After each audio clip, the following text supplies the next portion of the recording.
기쁨이 방심으로 이어지는 경우가 참 많습니다. 높은 산에 올라가서 야호 하고 외쳤는데 그만 내려오다가 발을 헛디뎌 가지고 고초를 겪는 사례도 있고요.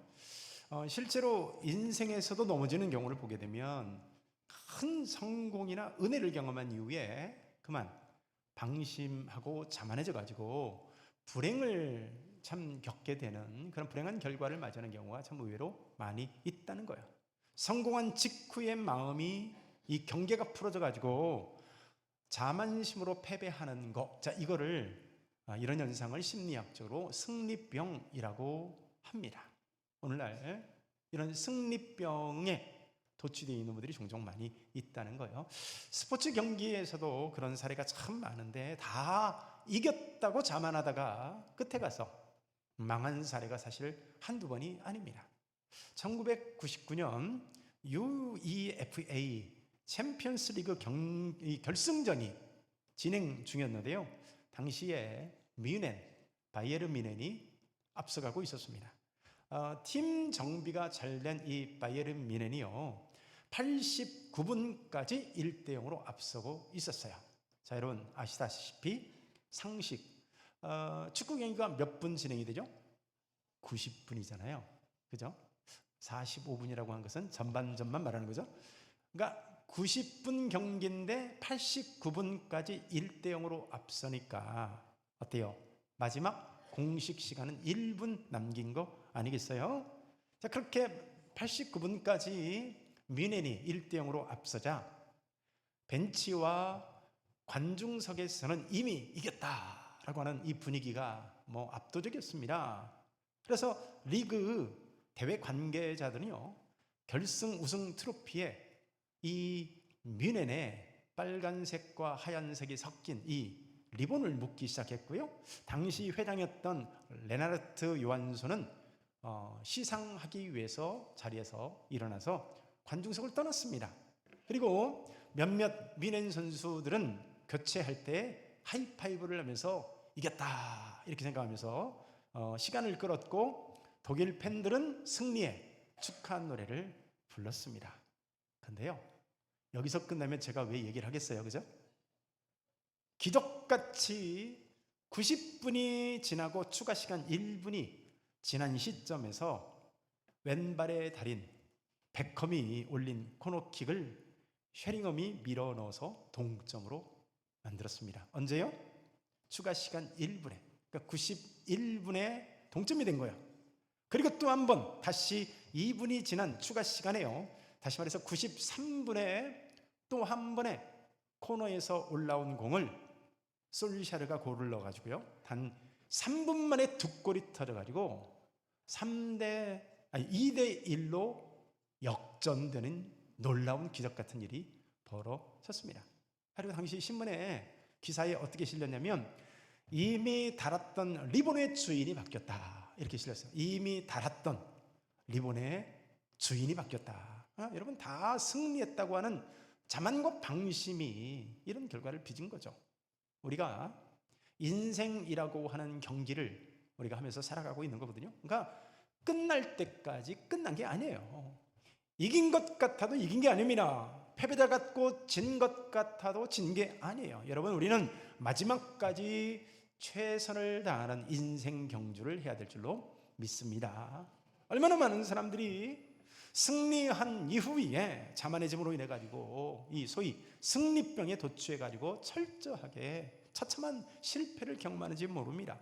대표적으로 오늘 본문에 등장하는 히스기야의 사례가 그런 사례라고 말할 수가 있겠습니다. 히스기야는 남유다 왕국의 아주 대표적인 왕이라고 할 수가 있겠습니다. 기원전 8세기경에 아수르 제국의 이 위협 속에서 히스기야가 나라를 다스렸는데요. 그는 즉위하자마자 아주 단호하게 믿음으로 철저하게 종교개혁을 단행을 합니다. 그러니까 흉내만 내는 것이 아니라 무슨 보여주기식의 이런 종교개혁을 한 것이 아니라 그야말로 철저하게 종교개혁을 단행했습니다. 어때요? 하나님이 기뻐하셨겠죠? 자, 또 하나님만을 전적으로 신뢰하는 이 태도를 보임으로 인하여서 이 당시 막강한 최강 국가라고 할 수 있는 아수르의 침공에도 히스기야는요 믿음으로 맞섰습니다. 믿음으로 담대하게 오직 믿음 하나로 아수르 앞에 담대히 섰던 것이죠. 자, 그가 그렇게 믿음으로 하나님 앞에서 최선을 다해서 하나님을 기쁘시게 하고 하나님의 방법으로, 믿음의 방법으로 담대히 나가니까 어떤 일이 일어났을까요? 하나님이 친히 역사하셔서 하룻밤 사이에 18만 5천 명을 격퇴시켜주는 기적을 경험하게 된 거예요. 그러니까 나라를 구원하신 하나님의 놀라운 은혜를 바로 히스기야가 누리게 경험하게 된 것이죠. 자, 또 하나의 시련이 그에게 닥쳤는데 이번에는 개인적 시련입니다. 아까는 국가적 시련이라고 한다면 이번에는 개인적 시련이 그에게 닥쳐왔는데 그가 죽을 병에 걸리고 말았다는 거예요. 40대 초반에. 심지어 선지자 이사야가 찾아와가지고 히스기야야, 너는 유언을 남기고 집을 정리하라. 여호와께서 이렇게 말씀하셨나이다 라고 선고를 한 거예요. 기가 막힌 일 아닙니까? 여러분, 그때도 히스기야는 하나님께 나와서 하나님의 방법으로, 믿음의 방법으로 문제를 해결하는 이 선택을 하는 거예요. 그래서 이 절망의 죽음 앞에서 히스기야가 그때도요 하나님을 향해서 벽을 향해 통곡하며 하나님께 기도로 나가더라는 거야. 그때 무슨 일이 일어났습니까? 하나님께서 놀랍게도 그의 기도를 들으셨어요. 그래서 그의 수명을 15년이나 연장시켜주는 놀라운 일이 있었어요. 그래서 하나님께서 친히 해 그림자를 뒤로 물리는 이런 초자연적 표징까지 보여주는 놀라운 은혜가 그에게 있었습니다. 그러니까 히스기야는 이렇게요 개인적인 은혜와 국가적인 구원의 은혜를 동시에 누린 것입니다. 여러분, 실로 엄청난 은혜 아니겠습니까? 그러니까 절대로 이길 수 없는 상대에게 이긴 은혜였고요, 절대로 회복할 수 없는 죽음 앞에서 누리게 된 생명의 은혜였던 거예요. 자, 그런데 오늘 그런 일이 있고 난 이후에 어떤 일이 일어났을까요? 그가 죽을 병에서 낫게 되었다는 소식이 온 천하에 퍼지게 됐습니다. 뿐만 아니라 그가 회복된 이후에 아주 뛰어난 탁월한 리더십으로 나라를 부강하게 했다는 소문이 주변 여러 나라에까지 퍼져나가게 된 거예요. 여러분 기억하십시오. 하나님 앞에서 은혜를 누리고 은혜를 경험하니까 히스기야가 이렇게 안팎으로 부흥과 번영을 경험하게 된 줄로 믿습니다. 그러니까 자연스럽게 히스기야의 명성도 이렇게 드높아져 가게 된 거예요. 하나님을 기쁘시게 하면 이렇게 될 줄로 믿습니다. 하나님의 마음에 합하게 되면 가만히 있어도요 하나님이 올려주시고, 특별히 노력하지 않는 것 같은데도 삶이 흥왕케 될 줄로 믿습니다. 아멘 하신 분들에게 더 큰 은혜가 있을 줄로 믿습니다. 자, 근데 오늘 본문의 이야기가 뭐예요? 자, 오늘 본문 20장 12절과 13절을 우리 같이 한번 읽습니다. 시작. 그때에 발라단의 아들 바벨론의 왕 보로닥 발라단이 히스기야가 병들었다 함을 듣고 편지와 예물을 그에게 보낸지라. 히스기야가 사자의 말을 듣고 자기 보물고의 금은과 향품과 보배로운 기름과 그의 군기구와 창고의 모든 것을 다 사자들에게 보였는데 왕궁과 그의 나라 안에 있는 모든 것 중에서 히스기야가 그에게 보이지 아니한 것이 없더라. 자, 뭐를 했다고요? 바벨론 사신들 앞에서 오늘 보물을 자랑하는 히스기야의 모습을 보게 되는 거예요. 병에서 회복됐다는 소식을 듣고 바벨론 사신들이 예루살렘을 찾아왔는데요, 히스기야가 막 우쭐해져 가지고 온갖 보물들을 다 자랑하는 거예요. 보물 창고를 열어 가지고 금은 보석을 자랑을 하고 향품과 기타 온갖 보석들을 다 이렇게 자랑을 하는 거예요. 또 결정적으로 뭐를 보여줬느냐? 무기고와 창고에 된 모든 이 군기고에 있는 것들을 싸그리 다 보여준 거예요. 이게 무슨 심리였을까요? 보라는 거죠. 봐라, 내가 얼마나 대단한 사람인 줄 알아? 그래서 재물을 자랑하고요, 내가 다스리고 있는 이 국력을 자랑하고 막 과시하는 거예요. 자, 성경은 히스기야의 이런 마음에, 이런 태도에 대해서 이렇게 말하는 거예요. 그의 마음이 교만했기 때문이라는 거야. 그의 마음이 교만했더라. 역대하 32장 25절과 26절에 이렇게 되어 있습니다. 히스기야가 마음이 교만하여 그 받은 은혜를 보답하지 아니하므로 진노가 그의 유다와 예루살렘에 내리게 되었더니, 26절에 보니까요, 히스기야가 마음에 교만함을 뉘우치고 예루살렘 주민들도 그와 같이 하였으므로 여호와의 진노가 히스기야의 생전에는 그들에게 내리지 아니하니라.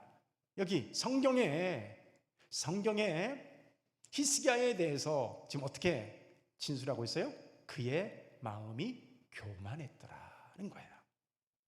이웃나라 왕이 병에서 회복되잖아요. 그러면 그 회복된 왕에게 사절단을 보내는 거, 요거 있잖아요. 이거는 통상적인 외교였어요. 그러니까 외교 관례죠. 특별히 이 역사적으로 이 바벨론이라고 하는 나라는 당시 떠오르는 신흥 강국이었습니다. 최강국이었어요. 그래서 이 바벨론은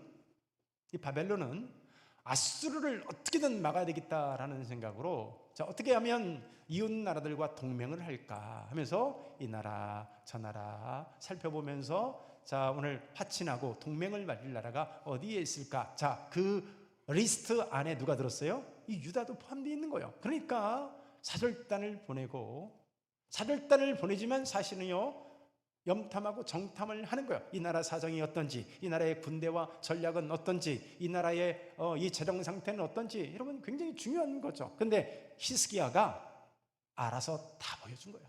알아서 보물창고도 보여주고 무기창고도 보여주고 싹 다 보여준 거예요. 여러분, 이것은 사실 대외비 아닙니까? 대외비밀. 기본적인 병법이 뭐예요? 우리 편 수는 최대한 감추고 상대방이 가진 패권이 어떻게 해요? 어떻게 하든지 간에 낱낱이 파악하는 거, 이게 기본 아니겠어요? 우리나라도요, 모든 이 전략 무기와 군사 시설은 지도에 나올까요? 안 나올까요? 안 나옵니다. 당연하죠. 상대방을 최대한 모르게 하는 거 아니겠어요? 반대로 이 적군에 대해서는, 이 북한에 대한 것은 마치 현미경으로 관찰하는 것처럼 우리나라가 불을 켜고 그냥 정보를 아주 샅샅이 살펴보고 있습니다. 우리나라 같은 경우에 여러분 직접 인공위성을 띄워 올렸잖아요. 그래가지고 인공위성으로 실시간 영상 정보를 수집하고 있습니다. 그야말로 북한의 핵시설이 어디 있는지 우리나라가 알까요, 모를까요? 다 압니다. 핵시설이 어디 있는지, 군사시설은 어떤지, 어디에 어떤 이런 이게 부대가 있고, 저 군사시설 이 변화에 대해서 낱낱이 다 실시간으로 모니터링을 하는 거예요. 그뿐만 아니라 이 군용 무인기, 특별히 이제 글로벌 호크 같은 이런 것으로 근거리 정찰을 하면서 끊임없이 적군의 동태에 대해서 파악을 하는 거예요. 그러니까 여러분, 우리 거는 숨기고 상대편의 정보는 낱낱이 파악하고, 이게 전략에 있어 아주 기본인 거죠. 근데 히스기야는 어떻게 했다고요? 알아서 자기 패를 다 보여주는 거예요. 그러니까 우리식으로 하면 우리 편 패를 다 깐 거예요. 그런데 이거는요, 보세요. 어리석은 차원을 넘어서 여기에는 뭐가 있었냐? 성경은 히스기야가 교만하고 자만했다는 거예요. 히스기야의 자만이 숨어 있는 거예요. 유다보다 훨씬 더 강대국인 바벨론 사신을 앞에 두고요, 우리나라가 어떤 사람인 줄 알아요? 우리 유다가 이 정도예요. 까불지 마세요. 이런 마음이 숨어져 있는 거예요. 한마디로 우쭐한 자기과시가 숨어져 있는 거예요. 여러분 생각해 보세요. 지금 사신들이 오늘 예루살렘에 온 이유가 뭡니까? 하나님이 병에서 낫게 하신 하나님의 은혜의 결과주를 보여주는 자리인가요? 그러니까 여러분, 여기서 드러나야 될 게 뭡니까? 히스기야의 보물창고일까요? 하나님의 은혜일까요? 이렇게 죽을 수밖에 없는 자리에서 하나님이 나를 살게 하셨습니다. 바로 이 은혜의 이야기를 사실은 들려줬어야 하는 거죠. 물론 이 바벨론 사신들의 심리에는, 저 밑바닥에는 정치적인 거, 전략적인 이런 속셈들이 있어서 찾아온 게지만, 여러분 외형적으로는 하나님의 은혜의 결과가 확인되어지는 자리인 것이죠. 자, 그렇다면 히스기야는 바로 지금 이때야말로 살아계신 하나님을 이방 가운데 오늘 보여줄, 증언할 사실 중요한 절호의 찬스인데, 하나님이 자신을 고쳐주셨고 유다를 하나님이 이렇게 지켜주셨습니다. 하나님은 살아계신 하나님이십니다. 이곳을 자랑하고 이 하나님이 높여져야 되는 자리인데, 히스기야는요, 이거는 간과하고 하나님 대신에 자신의 부와 성공을 자랑하는 기회로 삼았다라는 거예요. 성경은 이것을 어떻게 평가해요? 교만하다, 이렇게 평가하는 거예요. 교만하다. 하나님이 가장 싫어하시는 것이 바로 오늘 히스기야처럼 처신하는 거예요. 하나님이 가장 싫어하는 것 중에 하나가 뭐냐? 하나님이 받으셔야 될 영광을 가로채는 것. 이거 하나님이 가장 싫어하는 것 중에 하나. 구약의 대표적인 사람이 바로 사울 왕 같은 사람이라고 할 수 있는데, 사울은 하나님이 이기게 하셨음에도 불구하고요, 한 번도 하나님께 영광 돌린 적이 없어요. 성경을 보세요. 이 사울은 어디로 가든지 자기 기념비 세우기에 바쁜 사람이었어요. 사울이 아무리 성경을 읽어봐도 하나님에게 공을 돌리기 위해서 예배를 드리거나 혹은 기도를 했다라고 하는 표현을 찾아볼 수가 없습니다. 오직 성경을 보면 자기 힘을 자랑하고요, 오직 자기 자신이 영광 받는 일에만 온통 관심이 집중되어진 사람이에요. 그러니까 조금도 자기 자신이 아닌 다윗 같은 사람이 조금 칭찬받았다고 여러분 그거 견딜 수 없었던 거예요. 그러니까 10수년을 다윗을 쫓아다니는 거예요. 왜? 저게 나보다 더 주목을 받아? 저 인간이 나보다 더 영광을 받아? 견딜 수 없는 거예요. 그러나 여러분 생각해 보세요. 사실 그가 왕이 되게 하신 것도 누구예요? 하나님이 하셨습니다. 그가 전쟁에서 승리하게 하신 분도 하나님 여호와시죠. 자, 그런데 사울은 자기 힘 자랑하고요, 자기 자신 자랑하고 자신의 영광을 위해서 기념비 세우고 내가 얼마나 큰 사람인지 이거 위에 혈안이 된 사람이었던 거예요. 오늘 본문의 히스기야가 바로 그런 모습이 드러나더라는 거죠. 그래서 오늘 히스기야를 찾아온 이사야가 어떤 하나님의 말씀을 전하게 될까요? 오늘 17절과 18절을 우리 같이 한번 읽습니다. 시작. 여호와의 말씀이 날이 이르리니 왕궁의 모든 것과 왕의 주상들이 오늘까지 쌓아두었던 것이 바벨론으로 옮김받고 하나도 남지 아니할 것이요, 또 왕의 몸에서 날 아들 중에서 사로잡혀 바벨론 왕궁의 환관이 되리라 하셨나이다 하니. 히스기야가 자랑삼아 보여줬지만 하나님은 뭐라고 말씀하셔요? 야, 네가 자랑하고 있잖아. 왕궁의 모든 것과 조상들이 쌓아둔 그것들 오늘 찾아온 그 바벨론에 의해서 다 옮겨지고 하나도 남지 않게 될 것이다. 그뿐만 아니라 너의 자손들 중에서 일부는 끌려가가지고 환관이 될 것이다. 이 환관은 넷이 아니겠어요? 이런 엄중한 예언이 오늘 선포되게 됩니다. 보십시오. 히스기야 한 사람의 잘못된 오판으로 인해 가지고 바벨론에 의해서 모든 보물 창고가 다 약탈당하고 후손들마저 포로로 끌려가게 되는 이런 심판을 불러오게 되었다는 이런 선언을 듣게 되는 거예요. 하나님 앞에서 교만하게 되면 이런 부작용을 양산하게 되는 겁니다. 그렇게 되면 자기 자신 하나만 망치는 게 아니에요. 그 한 사람의 잘못된 판단으로 인해서 가족을 망치고요, 한 사람의 오판으로 인해서 교회가 망쳐지고 나가서 때로는 한 민족 전체에도 영향을 미칠 수가 있는 거예요. 저는 그래서 개인적으로 이재명 대통령이 대통령직에 오르는 순간 우리 그리스도인들은 대통령을 위해서 기도해야 될 줄로 믿습니다. 그 한 사람의 결정으로 인해 가지고 이 나라의 운명이 바뀔 수도 있고 교회의 운명이 바뀔 수도 있어요.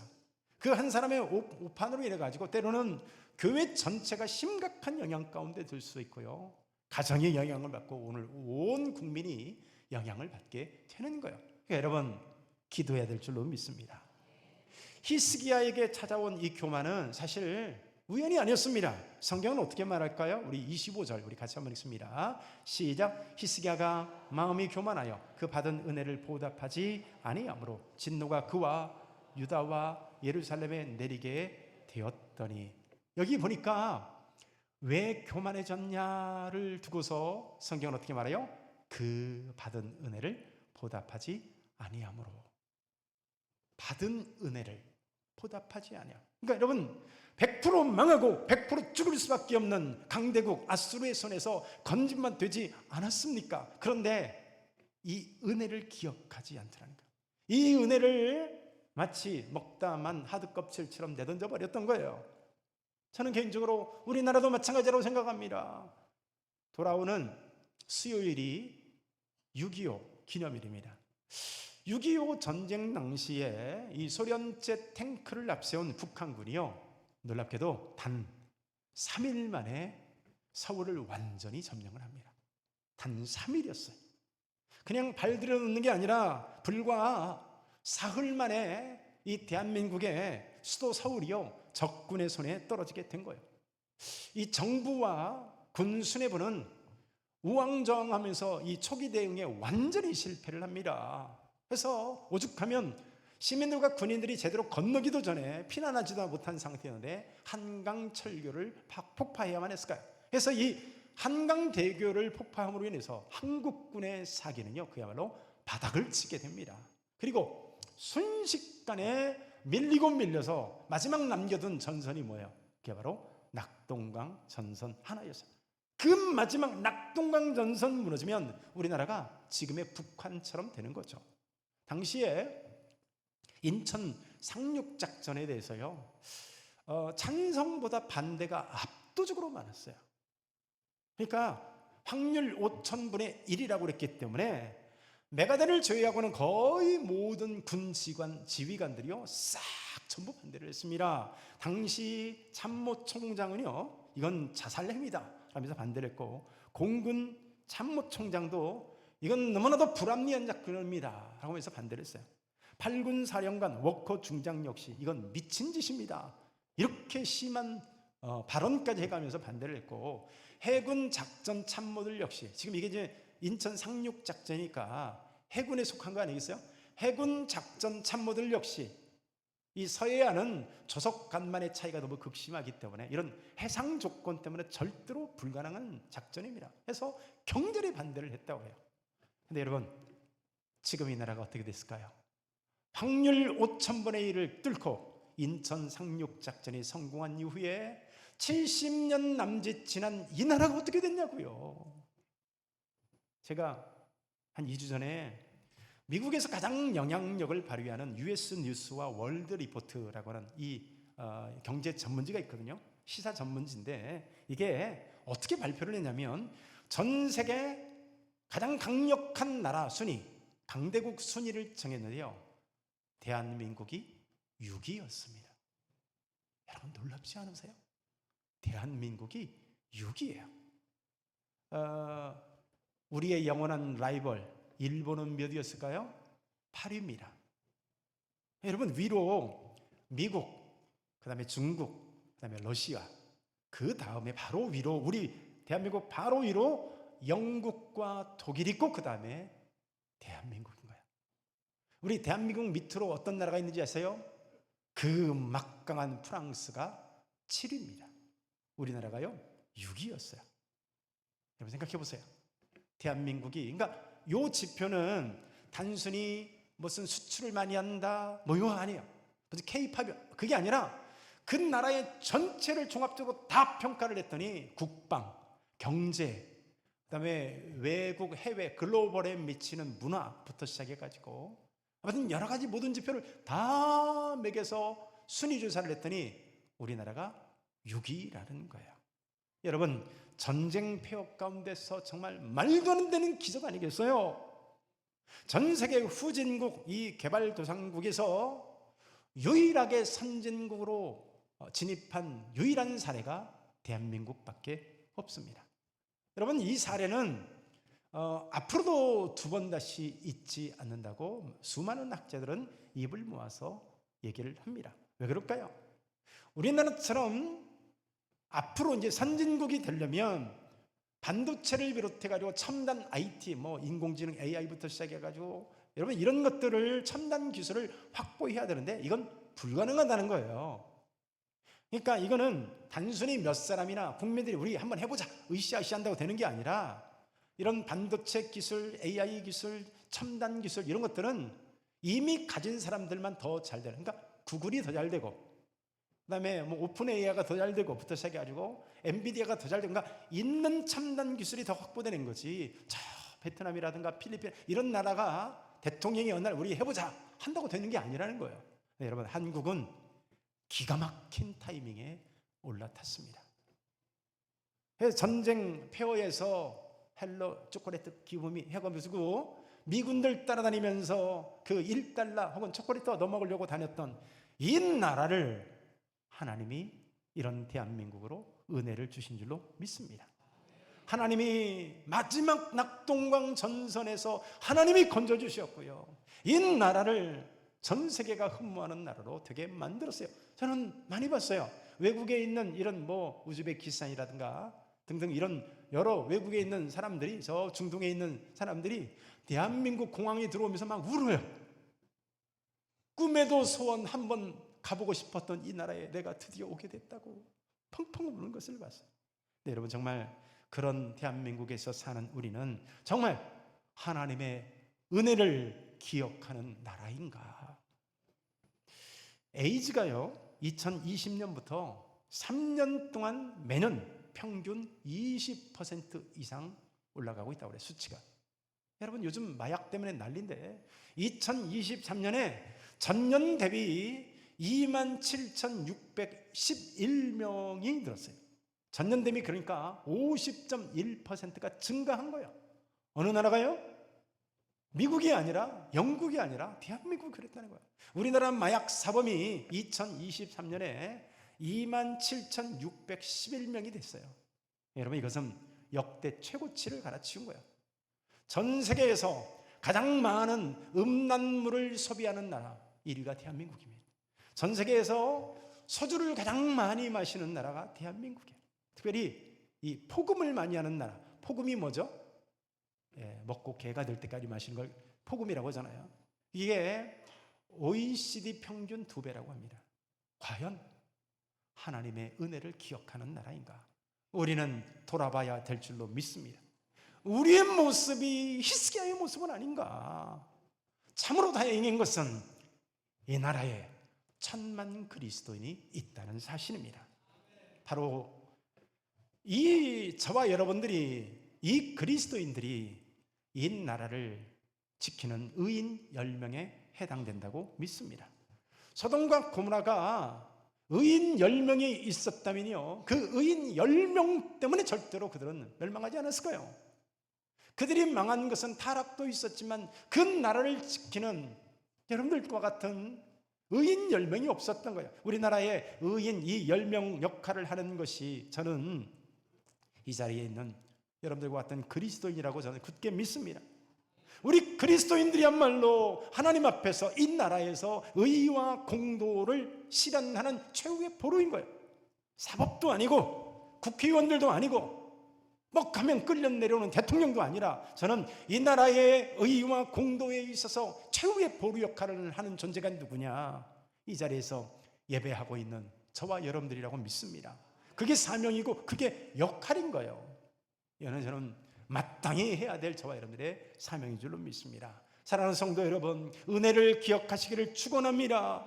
히스기야의 실패의 원인은 사실은 교만했다라기보다는 그 전에 하나님이 주신 은혜를 망각했기 때문이고요. 은혜를 잊어버리니까 교만하게 되었고요, 교만을 하니까 무너지게 되더라는 거죠. 그래서 사도 바울은 어떻게 고백할까요? 고린도서 15장 10절에서 그렇게 말합니다. 내가 나된 것은 하나님의 은혜로 된 것이니 내게 주신 그의 은혜가 헛되지 아니하여 내가 모든 사도보다 더 많이 수고하였으나 내가 한 것이 아니요 오직 나와 함께 하신 하나님의 은혜로다.